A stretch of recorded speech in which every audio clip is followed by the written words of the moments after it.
Computer को start करते हैं। ये क्या थी, एप्लीकेशंस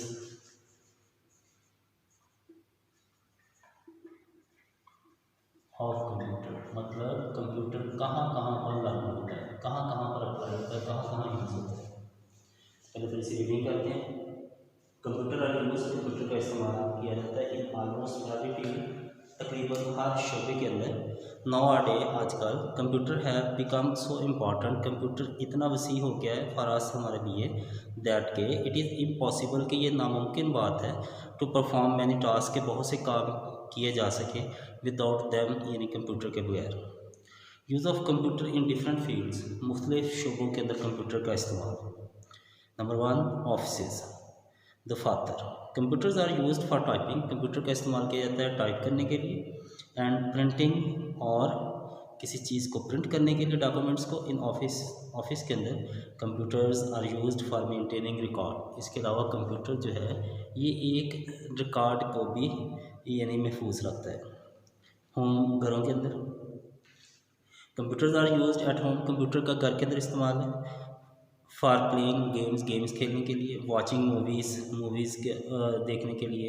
राइटिंग लेटर लिखने के लिए। एंड नोट्स, और नोट्स तहरीर करने के लिए।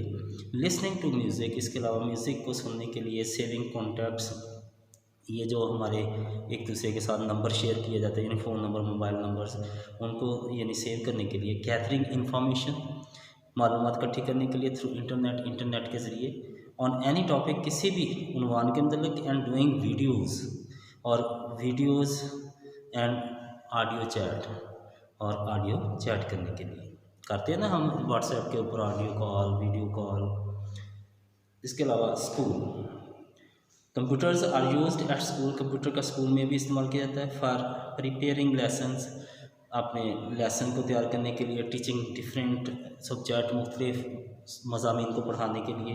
एंड प्रिपेयरिंग रिपोर्ट कार्ड्स, और रिपोर्ट कार्ड तैयार करने के लिए बाय टीचर्स। रिपोर्ट कार्ड क्या होते हैं, यानी ये जो आपका होता है रिज़ल्ट कार्ड वगैरह, कि आपने कितने मार्क्स हासिल किए। सेम ऐसे ही जब कभी हम पढ़ा रहे थे, कोई किसी लफ्ज़ का मायने भूल जाता है, तो हम फ़ौरन मोबाइल निकालते हैं या कंप्यूटर निकालते हैं, गूगल पर जाते हैं, उसको सर्च कर लेते हैं।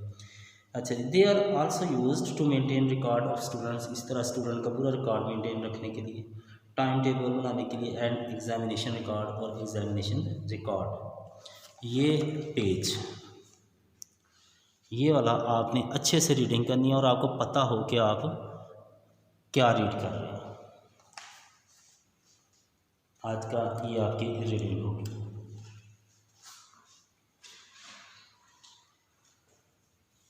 नेक्स्ट सब्जेक्ट हम लेते हैं जी सोशल स्टडी। सोशल स्टडी को भी हम सेकंड चैप्टर से स्टार्ट करते हैं।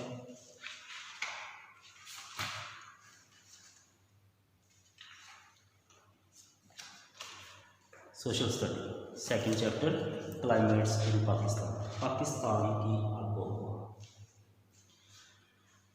या पाकिस्तान के खित्ते। वी नो दैट, हम जानते हैं, climate is an average condition, climate से मुराद एक यानी एवरेज हालात होते हैं, कंडीशन होती हैं ऑफ वेदर, मौसम की, एट अ प्लेस, किसी मुकाम पर, for a long period of time, एक बहुत अरसे के लिए। मतलब कभी टेम्परेचर ज़्यादा होता तो काफ़ी अरसे के लिए तो हम कहते हैं जी गर्मियाँ आ गई, जिसको हम समर कह देते हैं। कम हो तो हम कहते हैं विंटर है। दरमियाना सा हो तो हम कह देते हैं ख़ज़ां है, ठीक है ना। अगर अच्छी सी हवा चल रही हो, टेम्परेचर भी अच्छा हो, तो हम कहते हैं बहार है। लेकिन ये नहीं है कि ये कोई एक आध दिन के लिए, ये 2-2, 3-3, 4-4 महीनों का पीरियड होता है। The weather of different areas of Pakistan, इसी तरह पाकिस्तान का जो मौसम है मुख्तलिफ इलाकों का, does not remain the same, वो एक जैसा नहीं रहता इन पाकिस्तान के अंदर। देयर आर 4 रीजन्स, 4 वजूहत हैं, 4 यानी सीजन्स, 4 मौसम हैं, which are summer, winter, autumn and spring. Climates in different regions of Pakistan, सबसे पहले है जी हाईलैंड क्लाइमेट्स। हाईलैंड कौन से होते हैं, जिस तरह हम गर्मियों में जी मरी जा रहे हैं जी, नारायण कगान जा रहे हैं, ये वो इलाके हैं जो पहाड़ी इलाके हैं, ये सतह समंदर से काफ़ी बुलंदी पर होते हैं, इनको नाम दिया जाता है high land climate zone. In this climate zone, इस यानी जोन के अंदर, इस खित्ते के अंदर, विंटर आर एक्सट्रीमली कोल्ड, जो सर्दियाँ होती हैं वो बहुत शदीद होती हैं। इट यूजली स्नो हेयर, आमतौर पर यहाँ पर बर्फ़ पड़ती रहती है। एंड समर्स आर टेम्परेट, और गर्मियाँ जो होती हैं वो दरमियाने से टेम्परेचर में होती हैं। सम एरियाज़ ऑफ दिस रीजन, इस खत्े के कुछ इलाके, हैव रेनफॉल, वहाँ पर बारिश होती है। Towards the end of summer, गर्मियों के अख्ताम पर। सच एज़ एक्सटर्नल हिमालय, जिनकी एग्जाम्पल है जी हिमालय के पहाड़ मरी and Hazara. The northern high mountain areas, इसी तरह नादरन यानी शुमाली पहाड़ी इलाके जो है, northern western mountain ranges, western mountain ranges and Balochistan mountain ranges are include in highland climate zone. Plateau and climate Jones, the climate Jones have rainfall, climate zone के अंदर यानी बारिश भी आ जाती है in the month of January and फरवरी, जनवरी और फरवरी के महीने में। From May to the middle of सितंबर, मई से लेकर सितंबर तक हॉट गर्म, डस्ट स्टॉर्म यानी वो आंधी जिसको हम कहते हैं गर्द गुबार वाले तूफान आते हैं, कंटिन्यूसली लगातार ब्लो इन चलते हैं। ब्लो का मतलब है हवा का चलना। एक्सट्रीमली हॉट समर, बहुत ज़्यादा गर्म जो गर्मियाँ होती हैं। एयर टटिंग एंड स्टॉर्म, जिसके अंदर यानी हवा भी चलती है और गर्द वाले तूफान भी आते हैं। Are the important characteristics of this region, वो इस रीजन की अहम खसूसियात हैं। किस रीजन की? प्लेट्यू लैंड की। This climate zone lies in the western area, ये जो क्लाइमेट जोन है, ये जो खिता है, ये कहाँ पर पाया जाता है? ये मगरबी हिस्से के अंदर पाया जाता है of the province of Balochistan, सूबा बलोचिस्तान के अंदर। ये अच्छे से रीडिंग करनी है इस पेज की, ये फर्स्ट पेज की, और इसके ऑब्जेक्टिव क्या है जी? To teach the climate situation in different regions of Pakistan, यानी हमें पता चल रहा है कि पाकिस्तान के मुख्तलिफ इलाकों का जो क्लाइमेट है वो कैसा है, and effect of climate on human life, और इस क्लाइमेट का इंसान के ऊपर, इंसान की ज़िंदगी के ऊपर क्या असर पड़ता है।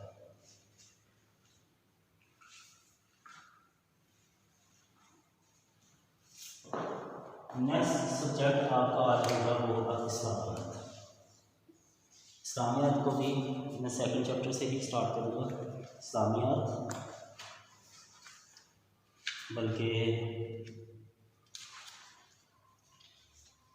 फर्स्ट चैप्टर से इसको स्टार्ट करते हैं। एक तो रमज़ान है, तो ज़्यादा से ज़्यादा इसी बहाने से कुरान पाक में पढ़ा जाएगा।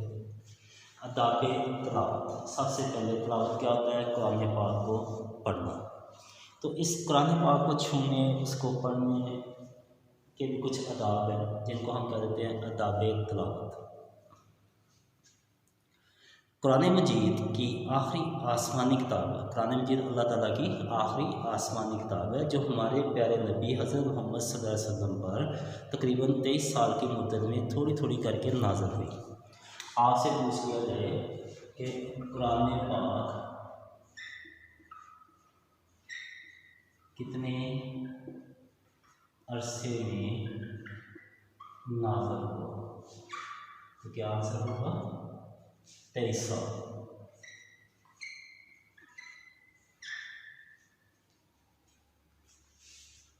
अल्लाह ताला ने इस किताब में तमाम आलमी इंसानियत के लिए मुकम्मल हदायत बयान फरमा दी। आलमी इंसानियत का मतलब कि इस दुनिया के तमाम इंसानों के लिए, और इसकी हिफाजत का ज़िम्मा खुद उठाया। किसकी हिफाजत का? कुरान पाक की। कुरान मजीद सबसे अफजल किताब है। अफजल का मतलब सबसे आला हो। इस किताब की अजमत हम से इस बात का तकाजा करती है कि हम इस किताब का अदब एहतराम करें। अदब एहतराम मतलब इसको ऊंची जगह पर रखना है, ठीक है, इसको वज़ू करके इसको हाथ लगाना है, जो कुछ हम पढ़ रहे हैं उसको समझ के पढ़ना है और इसकी तालीमात पर अमल करें। अल्लाह ताला ने कुरान मजीद की तिलावत हर मुसलमान पर फ़र्ज़ कर दी। कुरान यहाँ पर मैं आपको बताता चलूँ, कुरान पाक पढ़ना जो है ये सुन्नत है, लेकिन अगर कहीं तिलावत हो रही हो तो उसको सुनना फ़र्ज़ होता है। यानी जब हमारे कानों में कुरान की आवाज़ पढ़ रही हो तो हमें हर चीज़ को छोड़ के उसकी तरफ ध्यान करके इसको सुनना चाहिए। फरमाने का ही है, बस जितना आसानी से हो सके उतना कुरान पढ़ लिया करो। अब ये नहीं कि आज मैंने 4 पारे पढ़ने, आज मैंने 2 पारे पढ़ने, आज मैंने 100, बेशक एक सूरत पढ़ो, बेशक एक आयत पढ़ो, लेकिन ये है कि हमें पता हो हम पढ़ क्या रहे हैं। हदीस नबवी सल्लल्लाहु अलैहि वसल्लम ने भी कुरान मजीद की तिलावत की बहुत फजीलत बयान की। नबी करीम ने फरमाया, कुरान पढ़ो, ये क़यामत के दिन इस पर अमल करने वाले के लिए सिफारिशी बनता रहेगा। यानी क़यामत के दिन जब अल्लाह रब्बुल इज़्ज़त हिसाब किताब कर रहे होंगे, हमसे पूछा जाएगा कि आपके गुनाह इतने हैं और नेकियां इतनी हैं, तो उस वक्त कुरान पाक भी हमारी सिफारिश करेगा कि या अल्लाह, नहीं ये बंदा मुझे पढ़ता रहा, इसको बख्श दो। एक और मुकाम पर फरमाया, मेरी उम्मत की सबसे अफजल इबादत तिलावत कुरान मजीद है। यानी हम जो भी इबादत करें सबसे बेहतरीन इबादत क्या है? कुरान पाक को पढ़ना। कुरान मजीद की तिलावत के कुछ ख़ास आदाब हैं जिन पर अमल करना बेहद ज़रूरी है। नंबर 1, कुरान मजीद बावजू होकर अदब व वक़ार के साथ बैठ कर तिलावत करें। नंबर 2, अल्फाज की अदायगी सही हो और कुरान मजीद को जल्दी जल्दी ना पढ़ा जाए। नंबर 3, खुशू व खुजू, ये क्या लफ्ज़ होता है कि मुकम्मल ध्यान के साथ और किसी के डर से नहीं पढ़ना, सिर्फ़ अल्लाह ताला की खुशनुदी के लिए कि अल्लाह राज़ी हो जाए। अच्छी आवाज़ से तिलावत करें। दिखावे की खातिर कुरान मजीद को बुलंद आवाज़ से पढ़ना सही नहीं है। कुरान मजीद पढ़ते वक्त ज़ेर, ज़बर, पेश और रमूज़े अकाफ का ख्याल रखना ज़रूरी है। कुरान मजीद की तिलावत तवज्जो और बाकायदगी से करनी चाहिए। कुरान मजीद को समझ कर पढ़ना और उस पर अमल करना हर मुसलमान पर फ़र्ज़ है। ये तिलावत आदाब।